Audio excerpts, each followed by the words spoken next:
Почитувани граѓани, почитувани медиуми. Фирмите блиски до ДУИ секогаш обезбедуваат преференцијален третман на пазарот, благодарение на нивните политички, но и роднински врски. Овој пат, вредноста на политичко-корпоративните врски во ДУИ за тендерот кој Бујар Османи како МНР го доделува на Евровија Доел, чиј собственик е Елмедина Денми, иначе внук на поранешен функционер на ДУИ, за адаптација на спортскиот центар Борис Трајковски чини 1,8 милиони евра. Покрај фактот што фирмата е во собственост на внук на поранешен функционер на ДУИ, покрај фактот што истата оваа фирма има добиено и многу други државни тендери, особено важен е фактот што токму Евровија Доел се јавува како најголем донатор на ДУИ, со донација надвор од законски дозволениот лимит. Но добрата соработка помеѓу власта на ДУИ и СДС со Евровија Доел се гледа по тоа што токму во периодот од 2017 до денес фирмата доживува вистинска експанзија на приходите и профитот.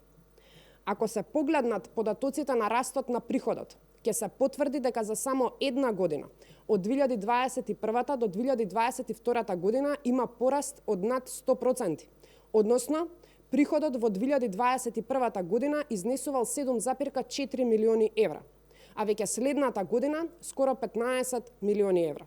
Во однос на профитот, состојбата исто така оди во нагорна линија, особено во последните 2 години. Односно профитот во 2021 година бил 576.000 евра, а веќе во 2022 787.000 евра. Почитувани граѓани, доколку сите овие податоци не се доволни за јавното обвинителство да отвори постапка или Државната комисија за спречување корупција да поднесе пријава за злоупотреба на службена положба, тогаш уште еднаш ќе стане јасно дека ДУИ и СДС ги штитат нивните бизнис интереси преку злоупотреба на државните пари. Во ваков свет, со ваква власт, продуктивните фирми залудно ќе се борат да ги надминат политичките функционери, што ќе доведе до намалена деловна динамика. И едно е јасно, кога фирмите блиски до функционерите на ДУИ се приоритет, економијата и народот страдаат. Ова мора да запре, за ова одговорност мора да има. Ви благодарам.